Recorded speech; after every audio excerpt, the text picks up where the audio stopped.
Monsieur le ministre des Finances et du Budget, Monsieur le général de corps d'armée, grand chancelier de l'Ordre national de l'Union,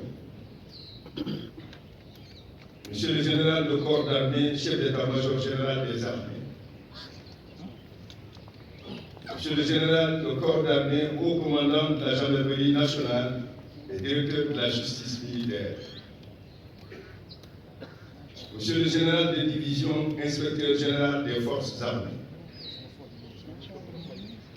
Monsieur le vice-amiral, chef de l'état-major particulier de Monsieur le président de la République, Messieurs les officiers généraux, chers grands anciens, Messieurs le colonel directeur de service, Messieurs le colonel sous-chef de l'état-major général des armées, Monsieur le colonel commandant de la zone militaire numéro 1, Messieurs les colonels commandants de zone,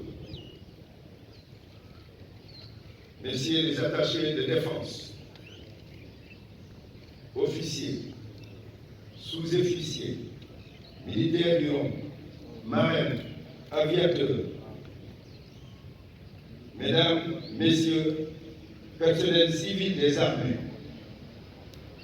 honorables invités, Mesdames, Messieurs, je suis particulièrement heureux de me retrouver avec la grande famille militaire sur cette place d'armes du quartier d'Anto, qui a abrité tant de moments forts de la vie des armées pour sacrifier à la belle tradition d'installation d'un chef d'état-major général des armées dans ses nouvelles fonctions. En effet, Son Excellence M. Macky Sall, Président de la République, chef suprême des armées, a décidé de confier le commandement des armées au général de corps d'armée Mbaye Cissé en le nommant chef d'état-major général des armées. C'est une prérogative du président de la République, découlant des dispositions de l'article 45 de la Constitution, qui prévoit en son dernier alinéa, je cite, il est le chef suprême des armées. Il nomme à tous les emplois militaires et dispose de la force armée. Fin de citation. C'est dans ce cadre constitutionnel qu'il a pris hier 3 importantes décisions, à savoir la nomination au grade de médecin général de brigade, le médecin-colonel Fatou Fall. C'est une décision historique, car c'est la première fois depuis l'indépendance qu'une femme est nommée générale.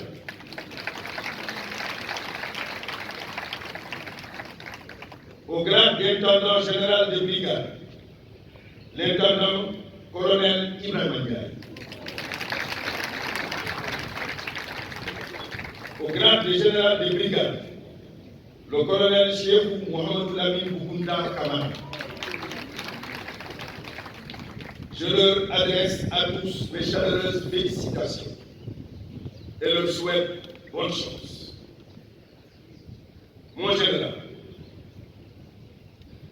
votre nomination est le couronnement de la carrière de cet officier général émérite qui préside désormais aux destinées des armées. La cérémonie qui nous réunit ce matin revêt une forte charge symbolique, illustrée par la présence remarquée des drapeaux et étendards des unités. Dans un rituel bien établi, elle offre au chef d'état-major général des armées l'opportunité, au lendemain de sa nomination, de décliner son ordre du jour numéro 1, dans lequel il indique les axes majeurs autour desquels il va exercer son commandement. Mon général, Je voudrais, de prime abord, vous adresser mes chaleureuses félicitations en ce jour solennel où vous recevez cet outil précieux qui fait la fierté de la nation sénégalaise. Il a été forgé de longue date par une succession d'officiers valeureux, pétris des plus hautes vertus militaires, à qui je rends hommage. Je sais que vous mesurez avec gravité l'ampleur de la tâche qui vous attend. Je suis persuadé qu'à votre tour, vous apporterez votre pierre à l'édification de cette œuvre qui, parce qu'éminemment humaine, n'est jamais achevée.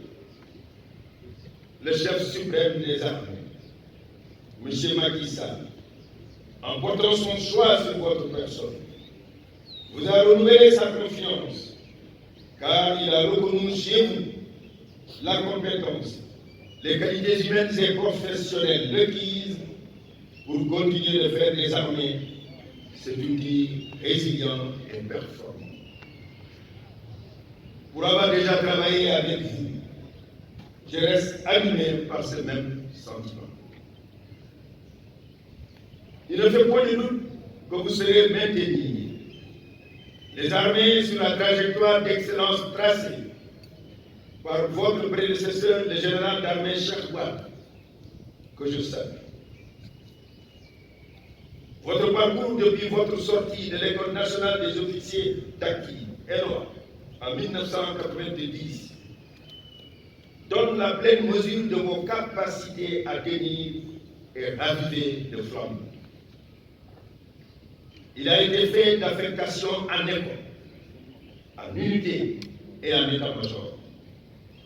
À cela, il faut ajouter des commandements prestigieux, comme celui du bataillon d'artillerie, unité de réserve générale et de la zone militaire numéro 2.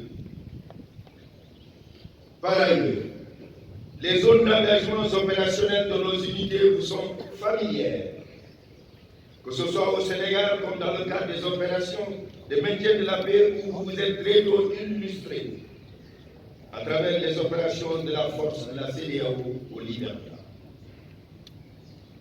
À votre rang de manager et votre expertise sur les questions de sécurité, de géopolitique et de défense ont été d'un apport inestimable dans les productions et la visibilité du Centre des hautes études de défense et de sécurité (CHEDS) que vous avez dirigé pendant plus de 2 ans.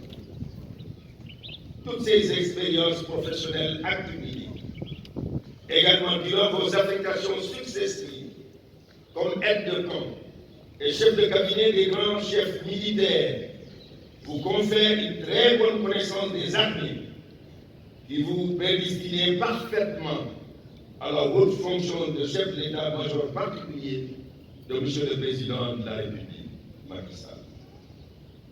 Vous y avez suivi de très près les questions stratégiques sur la défense et la sécurité nationale.